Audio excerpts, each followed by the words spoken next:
Ladies and gentlemen, boys and girls. Dun, We dun, are dun, joining you dun, today. dun, dun, dun. This song, just this beat came to mind. So it's an old school, rap beat. I think it was what's his name, Doggy Fresh and Slick Rick. Dun dun dun dun dun dun dun dun dun dun dun dun dun dun dun dun dun dun Oh, dun. I know that one, Doggy Fresh. So what's going there? Let's You start a go. band over here. I'll tell you what, it's been one of those weeks, I guess, kind of in a way. I mean, it's been, I think in the first ones, it felt like I always started off being like, it's been like a roller coaster ride. Uh-huh. So last night we were up at 11 o'clock at night because my daughter at 10 all of a sudden comes running down, and she has braces, and she still had one baby tooth. So of course this baby tooth has a brace on it. Gotcha. And it fell out. So she has this dangling, I mean, it's not really dangling because it's attached to the thing, but it's kind of like, she's like, I can't go to sleep. And so we're trying to figure out, how to cut it out of there. Ooh. And oh yeah, it was. And it well? What's that? It went well. Excellent. Yeah, thankfully it wasn't all the way in the back. That would have been challenging. But yes. I mean, you got the pliers in the child's mouth kind of thing, and it's. I've seen them put the thread connected to a lawnmower, a riding mower, or even to a bike, and it just go ready, go. I'm like, oh no! Oh no! Oh no, for real! Oh no, for real! That would not be me or my child. I mean, I know. We're like, we're trying to sterilize the pliers and everything because, normally they're not in our mouths. So she's like, what is Dad doing? Why is that over a flame? Why is he gonna stick it in my mouth when it's like hot? And, like, relax. I mean, this is all before we've even gotten into the mouth, It's so funny. We're about to brand you. You are Phillips. You are Phillips. And while I'm in there.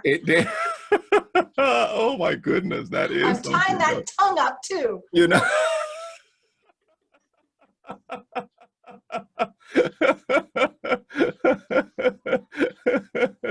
Oh my goodness. Wouldn't be such a bad thing in a lot of. I mean, she's 13 now, and it's that. Hear me roar. Trust me. Yeah, we got a 15-year-old here who's saying, I mean, good. They're good people, but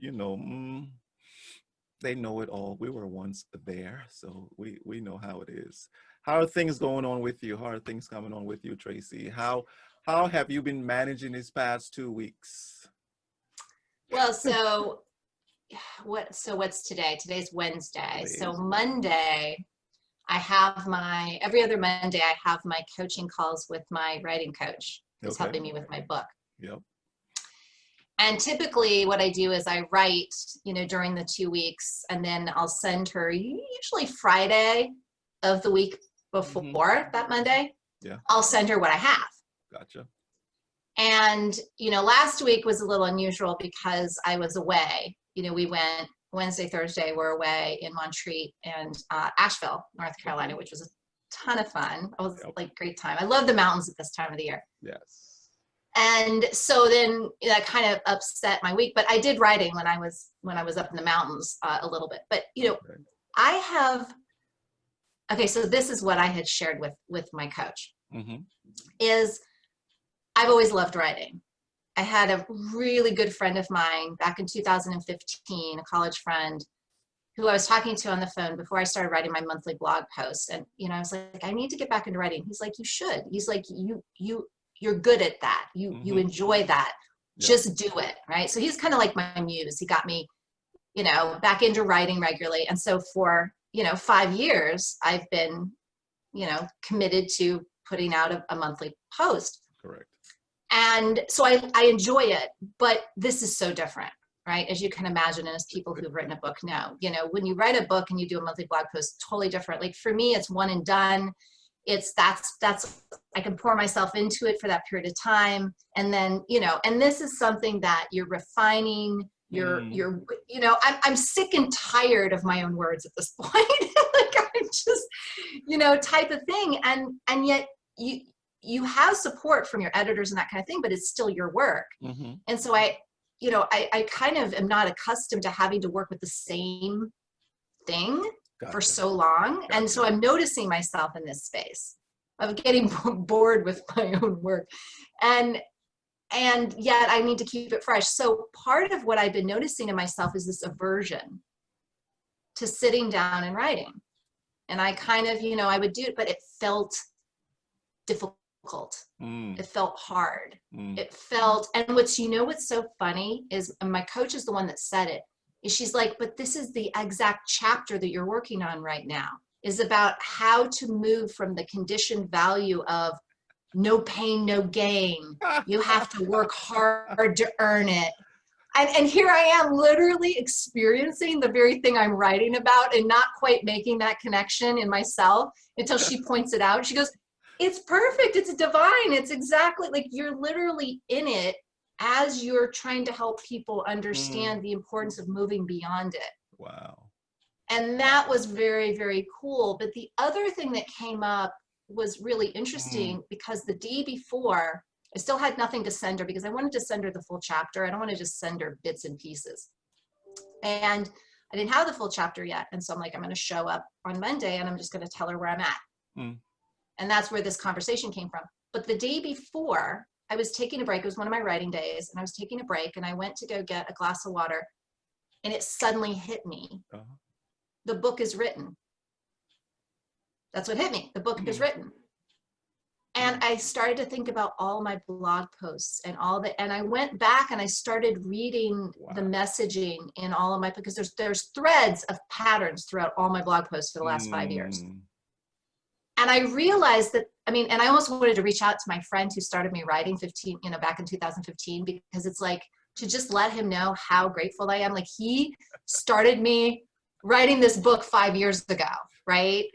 And what came to me and what I told her is I'm supposed to integrate these post concepts into the storyline format of this book. Like, I have different parts of the book, laying it out in, the stuff I'm here to teach, but then peppering it with stories, peppering it. And that's what I've already written. Correct. And it was like, don't recreate the wheel, use what so even for people who have read my blog posts religiously for the last 5 years, it's still going to sound different in the book. Yes. But they're going to see that theme. And that's what my coach said. She's like, it's your authentic message. And she says, part of why you are having a hard time showing up is because you're supposed to feel the angst that you're helping people move through. But also it's allowing you to see how far you've come and what you get to release. Right? Because part of me releasing this book is, I said to her, I said, I don't know how this sounds, but as much as I'm birthing this book into the world, I think this book is calling out and helping me birth my authentic self into the world. There you go. There you go. There you yeah. go. Because it's challenging. Just the thought of putting, and I'm sure most authors feel this at some point, is just, once it's out there, because I grew up with a very heavy importance on how things looked. Not just physically, but proper. You need to look, girls don't do this, or people in our situation don't do things this way, or you need to do it, that kind of thing, social status kind of thing. And I realized how much of that is ingrained in me, even though I've always been the rogue. I've always been the rule breaker, but you can't get away from your conditioning. And that there was this fear that was popping up in me around that piece of, it's like, well, what if it's not the right message? What if it's not? And then I hear myself thinking, and my coach is like, yeah, and that's but your authentic voice is going to attract the people who need that message. It's not about attracting everybody or being right or wrong to them. She goes, and this, but you can also have, I think it was a humbling moment, because I tell people all the time, I hold space for other people to realize this. Yeah. But it's also important that I go through this too, right? There's that human aspect of me that sometimes because my coach even said, she goes, sometimes I wonder if I have anything to offer you. And I'm like, how many times I've been told that in boyfriend relationships, all that. It's like, I feel like you've got this so much that I can't even bring any value to your life. And I was like, oh, shoot. I've been showing up so like put together and boxed in and Yeah. like, it's all good. And, you know, that Mm, I've made people think that they don't, that there's no room for them. correct. Correct. And even to leave no room for me to feel vulnerable, you know, in the feelings I'm having, even though I could rationalize how ridiculous they are, to honor the fact that I get to be in this space too. Like I get to have these concerns too. I get to, so this is all becoming my therapy session. So we're gonna move on. No, that's, guess what? It's you eavesdropping, and sometimes it's one person talk the entire hour. Sometimes somebody, so it's okay. I have the honor to decipher now what I've been hearing, and in the process of doing that, you'll hear a couple things. So Walter, shout out to Walter Honeycutt again. Walter's on here. Walter got his Love Walter. PhD. He got his PhD, I think in June, I think, and he had to write. He said 4 years on the same paper. So two peas in a pod, right? God bless you, Walter. I I don't know if I know. could do 4 years of this. But what it is he's laughing. So kudos to you, Walter. But here's what I'm hearing, right? When I hear you talk about this, you're bored and keeping it fresh.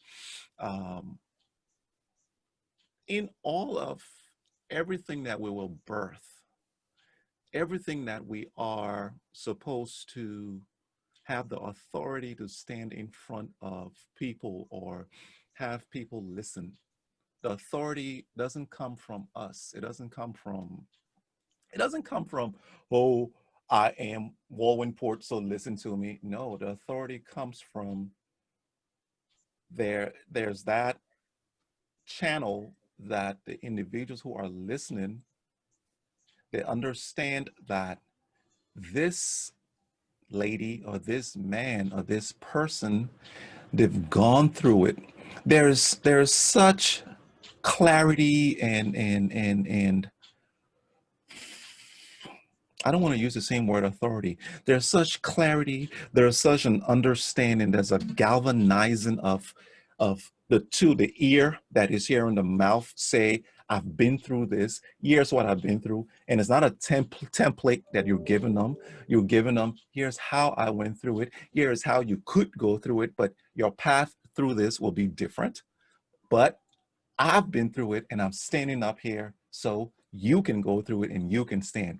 The reason why we're going through problems, the reason why we're going through issues, the reason why is to get the understanding of it so that we can then, there's a solution within us that others don't have. They don't have the capacity to generate that solution. They're weak. And mind you, when I say they're weak, we have fed off other people who have gone through, who've been through their walks, and we have fed off when we were weak. So saying they're We've weak all been now, there. In other words, we've all been in that we've been in seat. the weak positions. So the weak ones feed off the strong ones in that particular silo, in that particular area of life. And then we feed off and then we get strong and we go through a completely different situation and they feed off. Now you writing this book, just as the person, your coach said, it's not for everybody to hear. It's not for everybody to read. No, And no, not anybody at all. who thinks that they're doing something, I get that out of your mind, because you're about to fall flat on your face. Because this gift that you perceive that you have, this thing that's supposed to save the world, when you go and deliver it, and the people go, shut up, dumb. What do you know for sure? What's your true north? Is it, I was made for this. I was meant to be.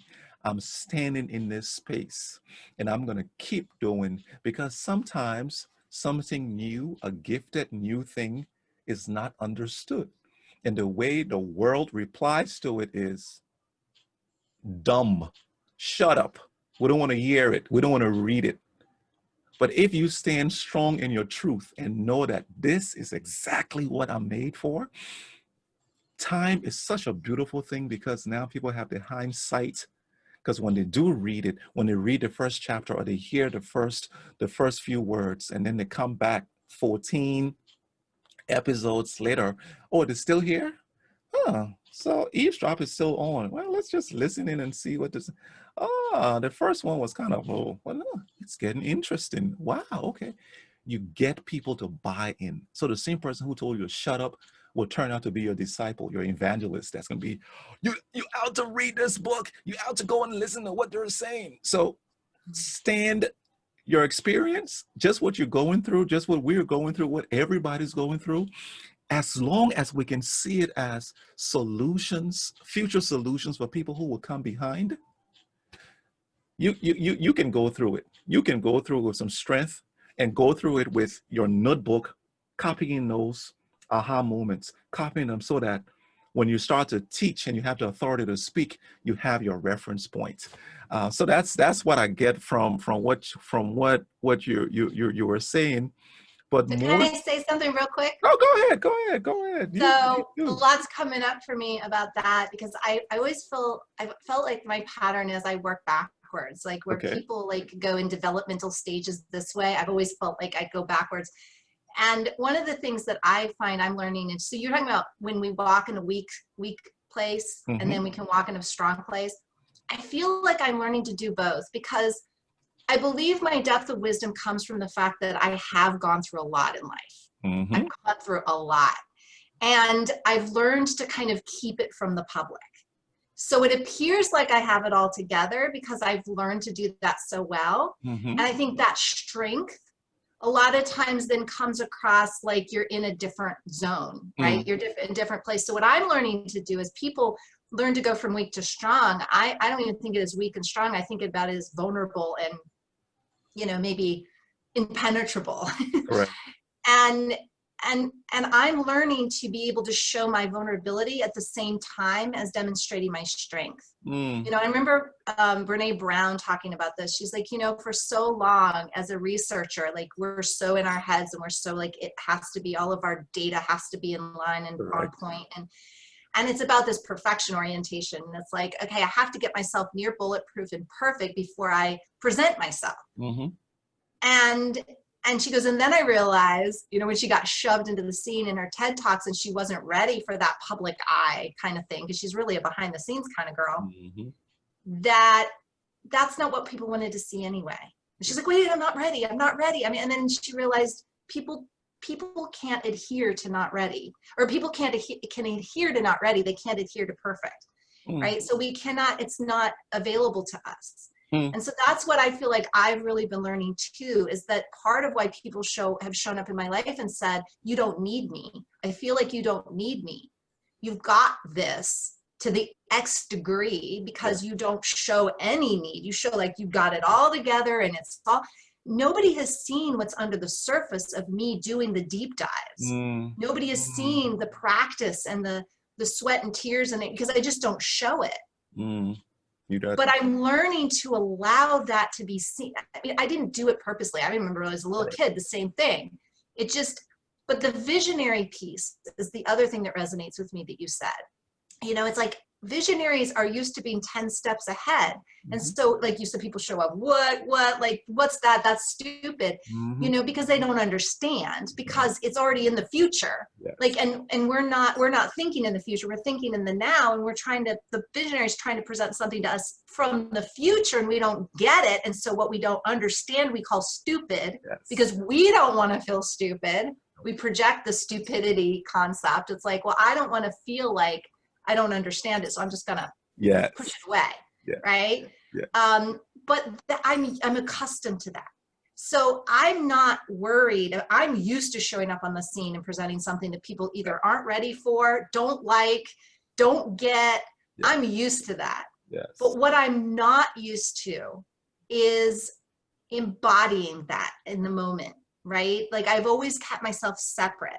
It's like, that's just my message, or I'm just here doing my job. I'm just, and now it's like, to really let that be me, know that my message is me, Mm-hmm. that my job is me, Mm-hmm. that identification in my authenticity, Yeah. so that it's a different kind of thing than to get someone's response when they don't get it, because it's not just, I don't get it, it's I don't get you. And yet we get to stand firmly in that it's okay if you don't get me. It's okay if you never get me. It's okay if you never like my work. I still honor you and where you are. Yeah. That's what's starting to develop in me. And as that develops, it's easier for me to let the full me show. Do And I you? think a lot of us who have been in that space, I know a lot of people who could probably say the same thing, Yes. about themselves. And the struggle is to be in that moment and allow ourselves to vulnerably also not be attached to other people's okayness with who we truly are.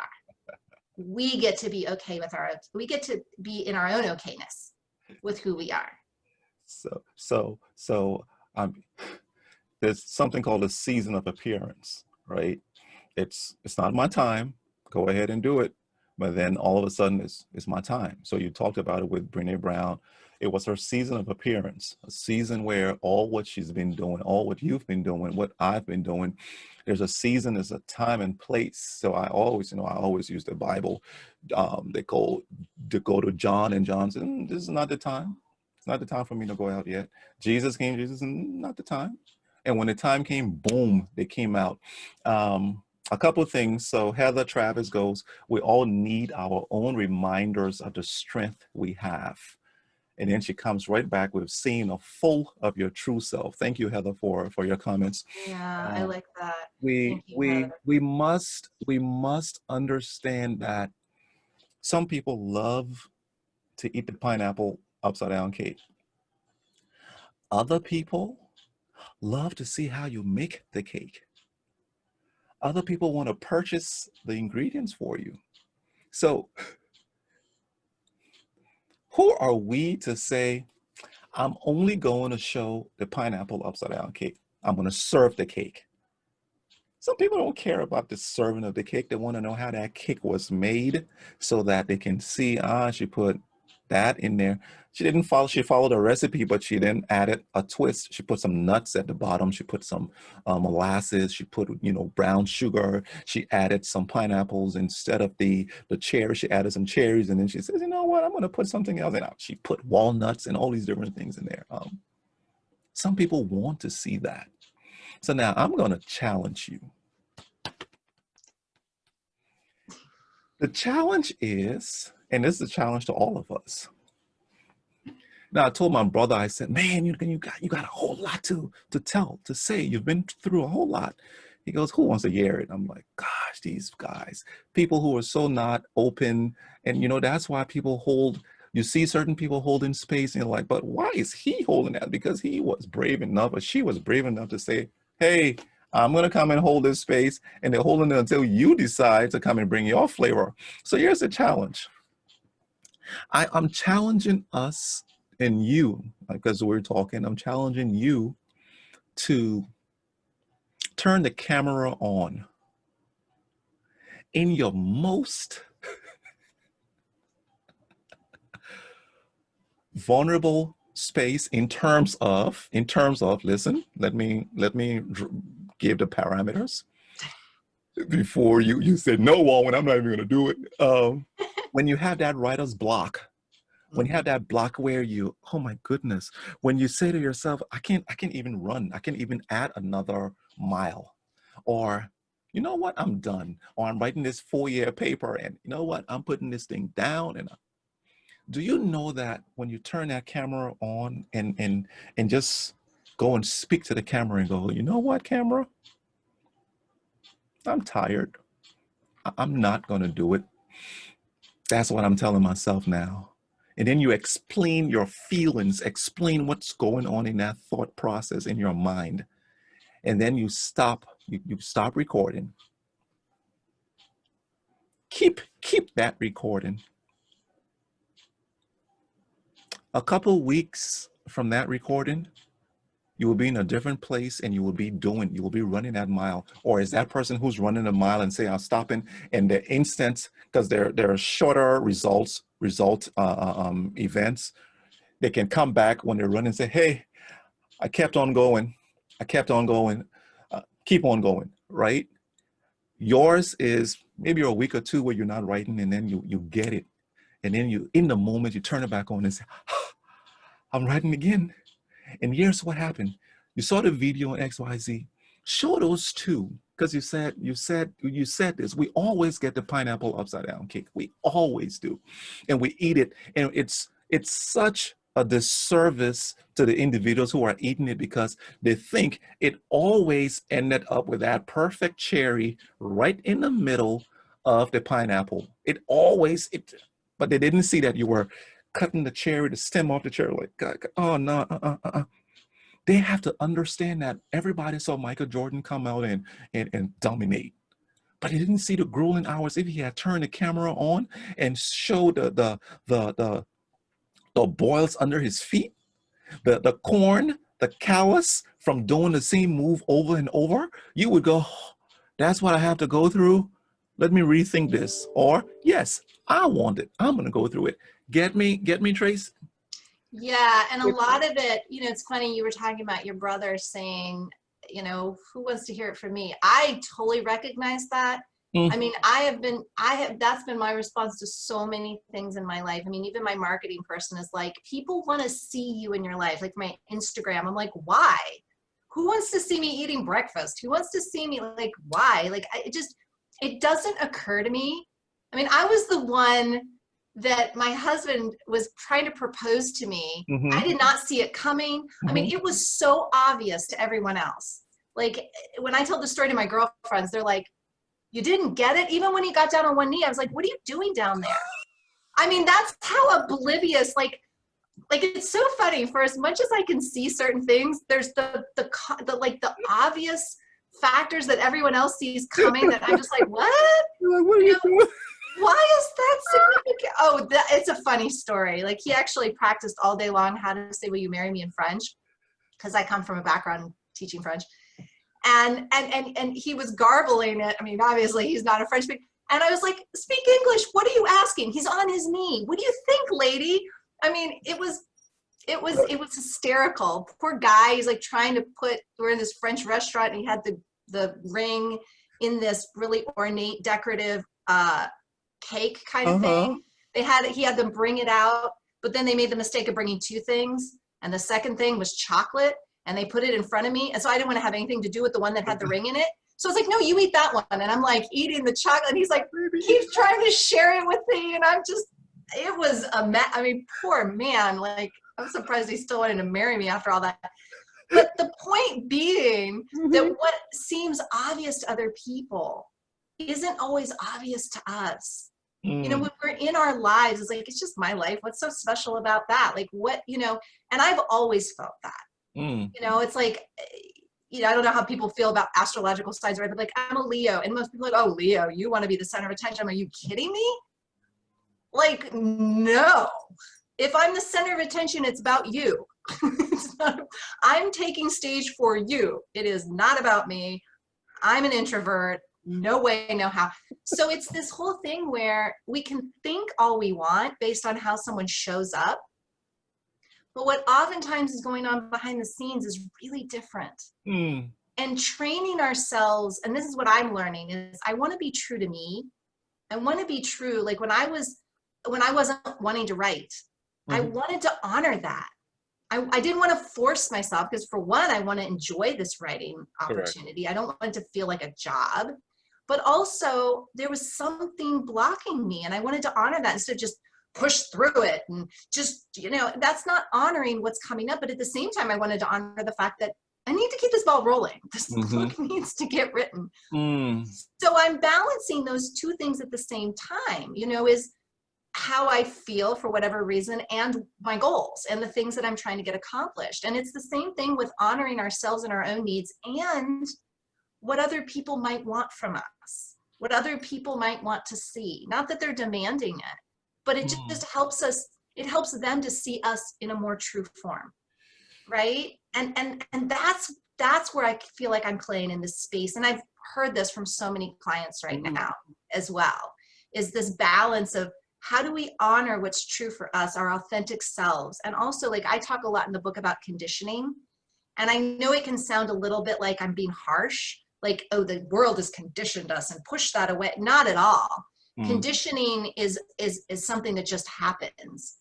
And we do live in this world with other people and their rules, and there is this thing called, if we don't understand what to call it collectively, how do we know what each other is talking about?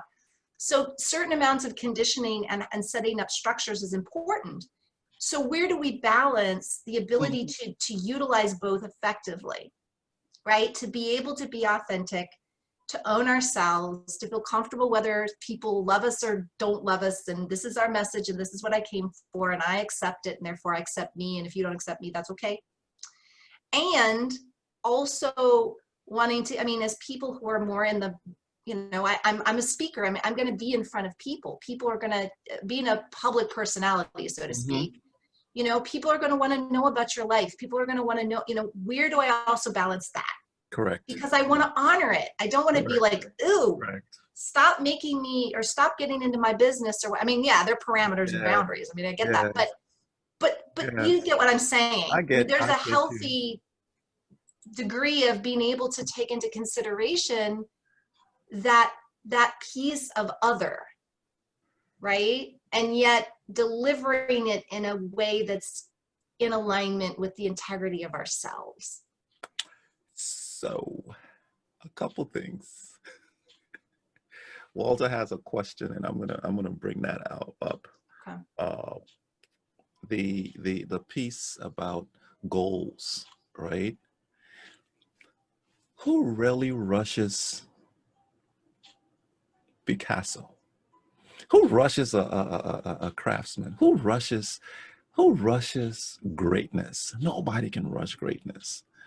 And if you can't rush greatness, you better don't rush the greatness in you, because you could truly abort the greatness when you put these goals. And I'm not saying don't create goals, team.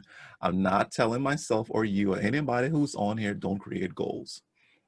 But there are certain goals we create that we say, like you say, you got the deadline to write the book. Bump the deadline in terms of if that great thing in you that you're about to birth isn't ready. Somebody wants to get the baby out on next week. The baby's not ready to come out. You can rush it. The baby, you can induce it. You can induce it if there are issues, right? But let that baby come out.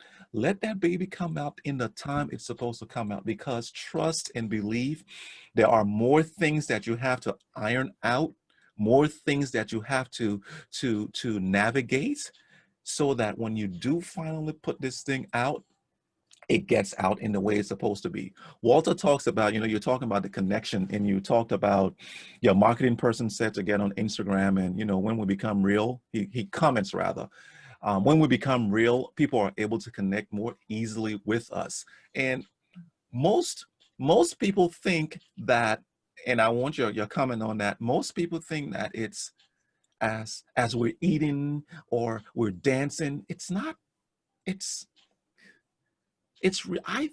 My perception is, if I am we're doing these talks, right? It's not about showing me eating. It's what do I think that's related to the content that I'm talking about that is important to them. So if it's staying fit, because if I'm sick and I come here like, yeah, Tracy, I can't talk to you today because I'm not well. And so if I have to be fit, I can come and just show, hey, here's a quick regimen, what I do every now and then when I go in the gym. You know, what are you doing to stay fit? That's a 30-second, 10-second thing that you're doing to share, right? Like I get it. I just don't think of it. Like, to me, That's it's true. I'm so present in In what the I'm moment. doing that I'm not thinking about, oh, I should take a picture of this so that I can capture that. And unless I have somebody following me around with a camera, who's like, oh, which my husband usually plays that role. Thank God for him, because there would be not a single picture of my daughter growing up if it weren't for him. Because I'm in the moment. I'm experiencing it. I'm not capturing it with a camera. Yes. It doesn't occur to me. And so that's the piece. But to your point of saying the collective support team, and that's what I'm learning even in my work. Like, one of the things I bring my clients is that ability to listen to their blind spots and help them to strategize and bring, forward that ability to show up authentically in their leadership, but also to put the right people in place to take the roles that are outside of their zone of genius. Right? That's part of my connective value, is to be able to say, okay, you need an integrator. Every time you try to take the integrator seat in your company, it's not your zone of genius and you mess things up.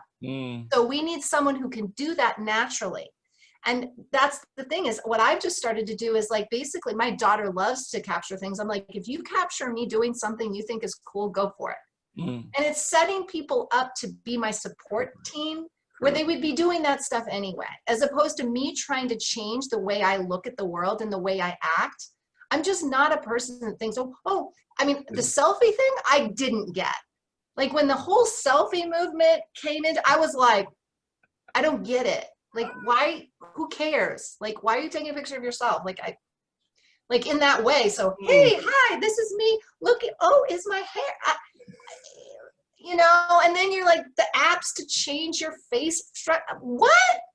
Like, I don't, anyway, How my authentic whole is that? point, and I wanted to just say too, that whole birthing thing, when you said it's not ready, one of the things that I think I'm trying to honor is both sides of the coin.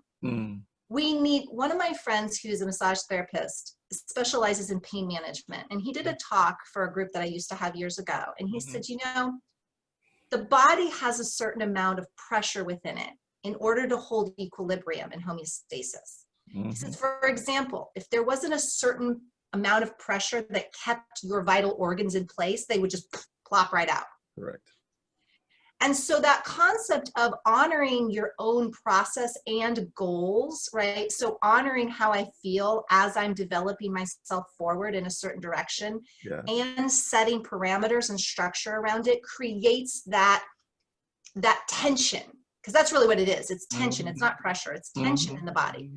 A certain amount of tension is necessary. And that's why we have goals, because if we were just like, oh, it'll happen when it happens, things would happen. But depending on your personality, and if you've got a personality like mine, where I'm a racehorse, like I want it to happen yesterday, right? That to honor that, and also develop a certain sense of patience and, all that, honoring the process, I have to honor that piece too. Correct. Right? So it's that tension point between honoring the natural organic unfoldment and honoring that we need structure and we need to hold ourselves accountable and responsible to maybe deadlines, so can we have, like we were talking about flow before, right? Correct. Can we have flexible deadlines? Yeah, I think 2020 has pretty much taught us we need to do that. Correct. Right? If we weren't practicing that before, we're definitely learning that lesson now. You got it. Right? So it's the flexibility, but we can't really have one without the other, I don't think. I mean, that's just my personal take on it. I think we need both. We need that structure. We need to be able to move and plan and vision, right? Visionary aspect is incredibly important. That's where I live. That's who I am. So if that wasn't important, I would have no significance on this planet. Correct. But at the same time, what I've been learning and working backwards is that ebb and flow piece. Correct.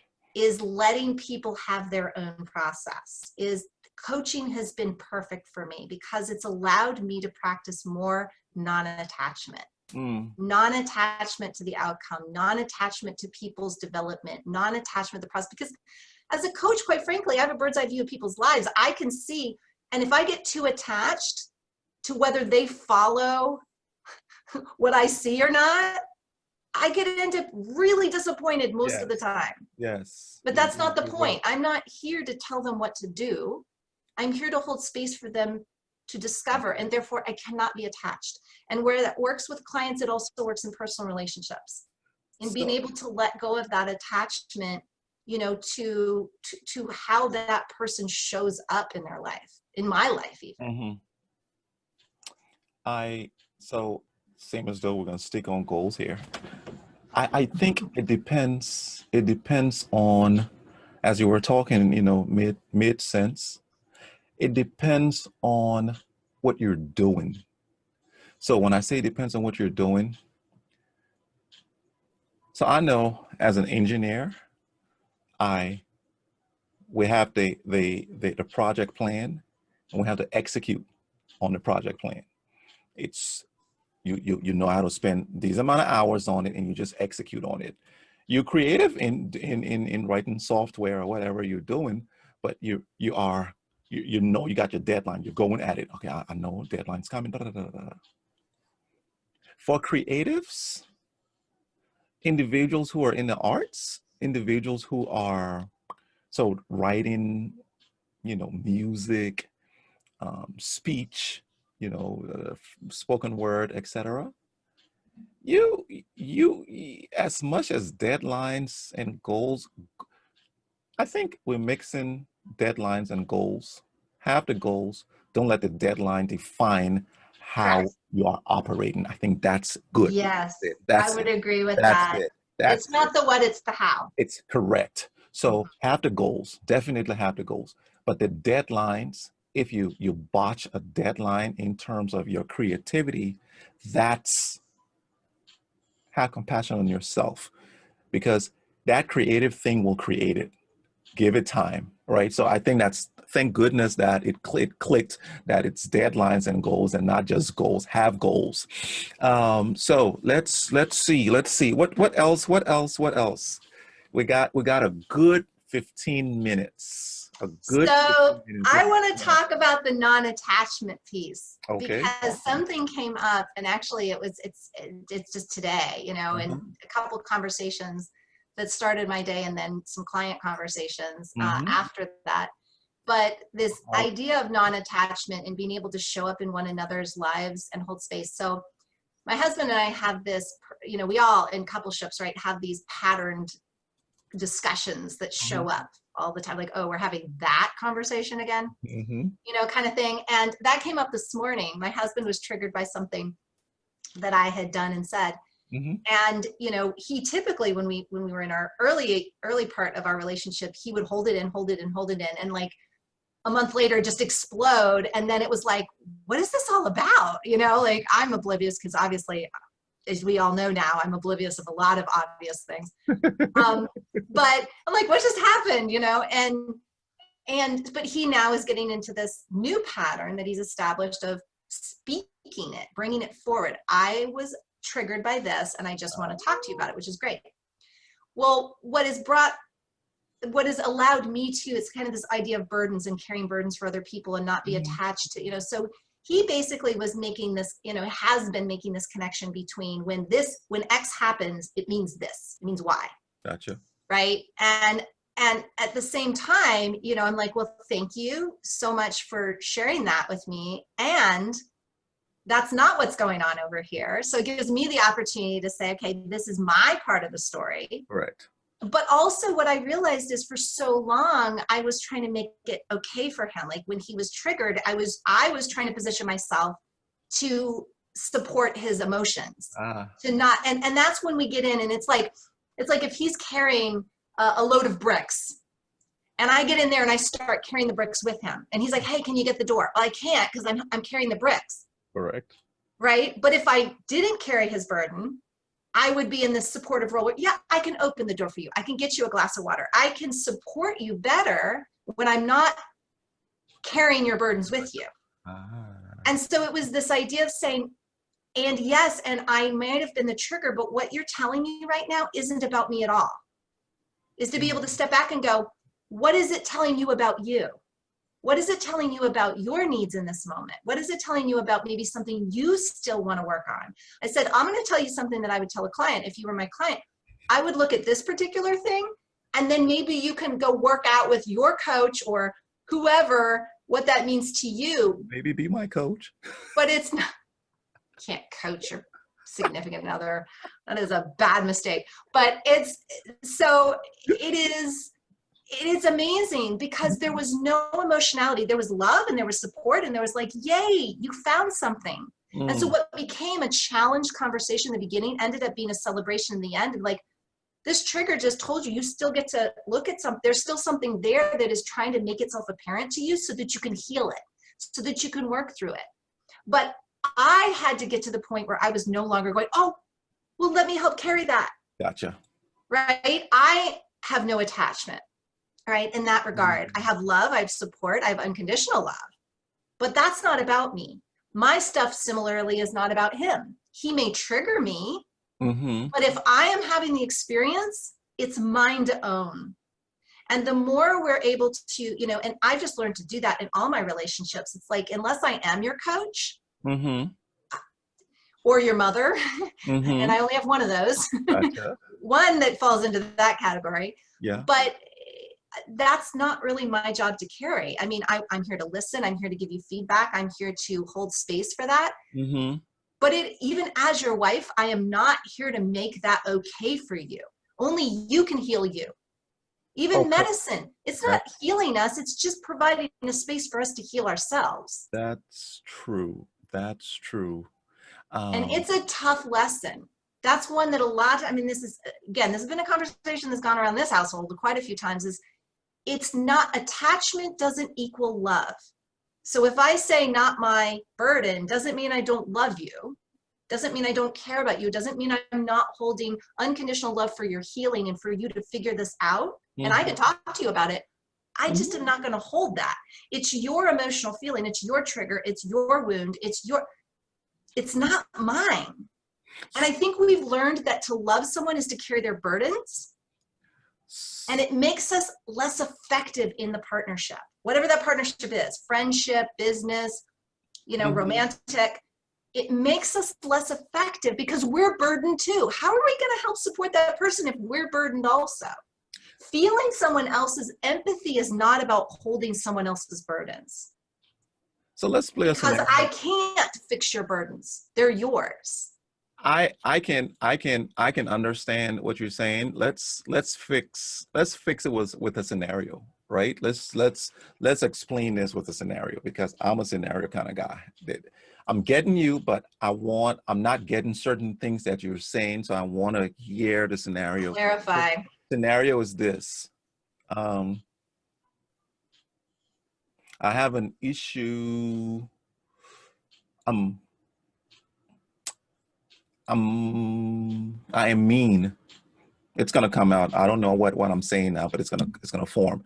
I am mean. I'm selfish, right? And I'm just hoarding things in the house or with the relationship, and something happens to me. Ignore what I said earlier. Something happens to me, and I come, Tracy.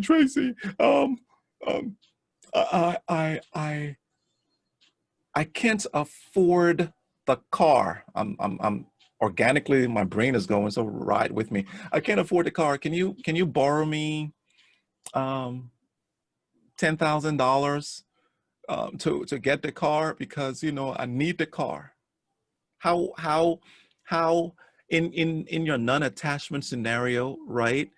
And I know you got the $10,000, or I want you to co-sign something for me. To co-sign something for me. Walk through empathy and non-attachment, because some people want to go with, I'm going to help him, or even the drug son or drug daughter who comes to ask, I need the money. I know you got the money. What's talk to me. Well, fixing that is enablement. So if it's something that's not serving the person, and again, it's not our judgment of whether we think it's serving them or not.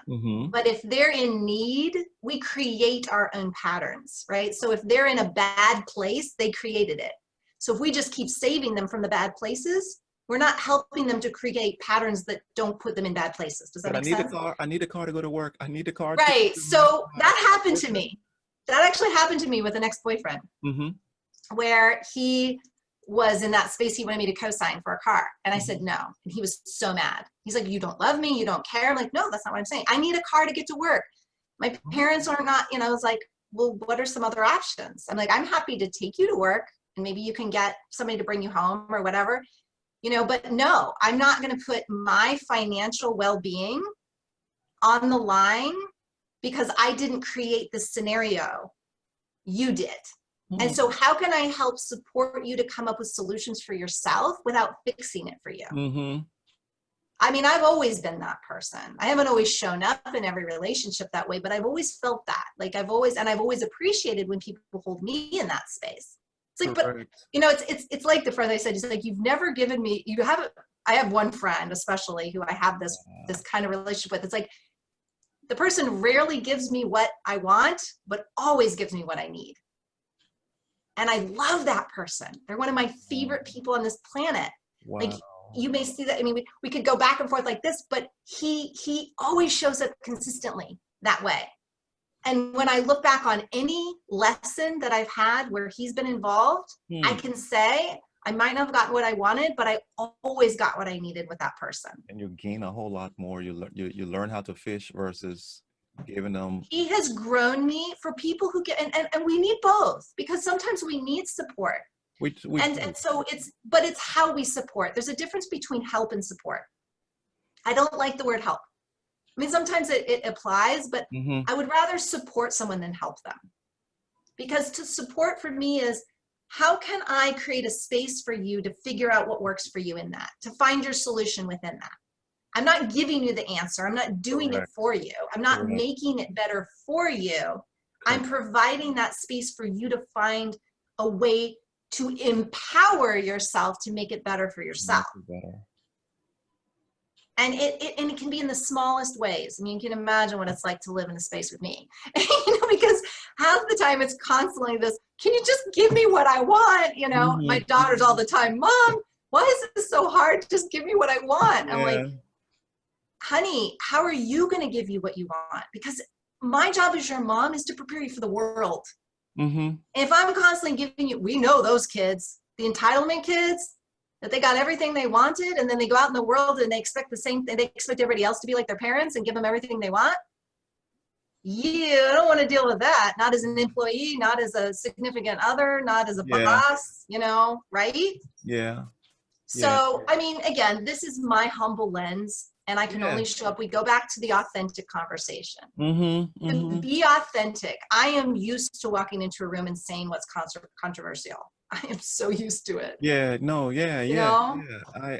get it, because it's such a thin line between, is it, you see, when I hear non-attachment, it's so cold, right? It's the meaning we've given to it, and a lot of it's conditioned. I mean, even the burdens we've learned, those of us who are Christian, we've learned help carry the burdens of others. It's better to give than receive. And I basically write all that off. It is not better to give than receive. It is equally important to give and receive, because it keeps things balanced. Correct. And no, I'm not here to carry your burdens, because guess what? You don't grow when you don't learn to carry your own. So I'm actually, in enabling you, I'm disabling you. And I love you. Unconditional love is to let you grow. So Karen, so I completely agree with you in terms, some people misunderstand the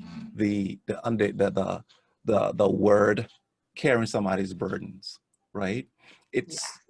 Some people see it as really coming there and holding that thing. And so Jesus is going up on the cross and he falls.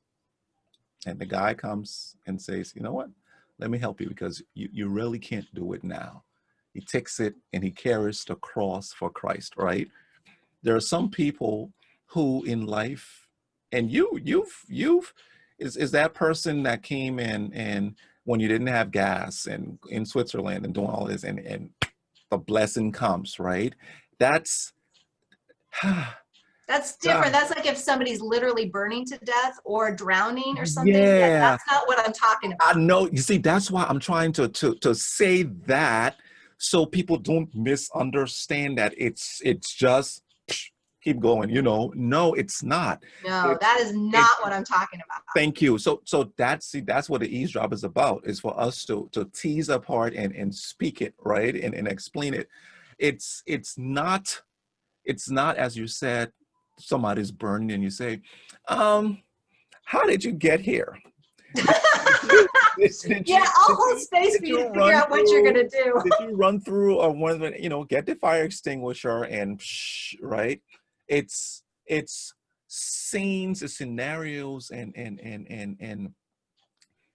situations where that if I enable this person, if I give to this person rather than letting them go through it, they will keep coming back to me, right? I've heard this said, what someone let God tell you to give it. Because some people say, oh, God says give, give, give. And so you got to just give and give and give and give. And you know that the person who you're giving to, maybe that person is going through a learning process on how to manage their money so that they're going through the pain of not having it. And there you come in and you're going against what God has in store for that person, right? So the bottom line is understand, be at peace, connect with God so God gives you the decision points and let him lead you in doing the unattachment and non-attachments, the burden bearers, because a burden bearer is someone who I consider a burden bearer is you going through an issue and I just come in your space and you talk and I'm like, yes, sis, yes, sis, yes, sis, yeah. And then I'm done. Take care, Tracy. Take care, okay? I'll be back tomorrow. Would you want me to come tomorrow, day after tomorrow, please? Okay. And day after tomorrow, I come with your burden. But I'm not there going, I'm gonna tell if it's a relationship issue. I'm gonna go and tell him and I wanna fight him and I'm gonna put a slap in his face for it. Now you're taking on to fix. I think we need to start up next week with non-attachments again. I think there's a whole lot more that we can unpack from this and makes it clear for others to see how they're enabling, how they are carrying burdens and not being able to open a door for the person as they're bringing the burden through. Tracy is Yeah, another well, and I great was going to one. say attachments create suffering. So that's the point I want to end on, to have people think about, is that because it's like an attachment is an expectation. Mm, We expect, when we attach ourselves to a thing, a person, a yeah. situation, an outcome, and it doesn't happen, we suffer. Yep. Right? And so that's where the non-attachment, if we want unconditional loving, which I think is one of my big lessons in this life. I think it is for all of us, but I'm very aware of this as being a lesson because I have this love-hate relationship with The Giving Tree, which is a book all about unconditional love. And I'm like, that book keeps showing up in my life constantly. Yeah. And I know that that's what it means. But in order to be unconditional, we have to be non-attached to specifics. Doesn't mean we don't love people. In fact, if anything, when we're not attached, kind of like being able to be free to open the door and take care, when we're not attached, we have more freedom to be more loving, to be more supportive, to give more of ourselves. Because when we're in there under the burden with the person, there's no room to give. There's no hand to give. Right? So that's the way I look at it. So yeah, we will definitely back around. continue this conversation. I look forward to it. Once again, thank you everybody for coming out. Really appreciate you spending an hour with us. Tracy, you have a good one, dear. You too, Will win. We'll talk soon. Bye-bye. Bye.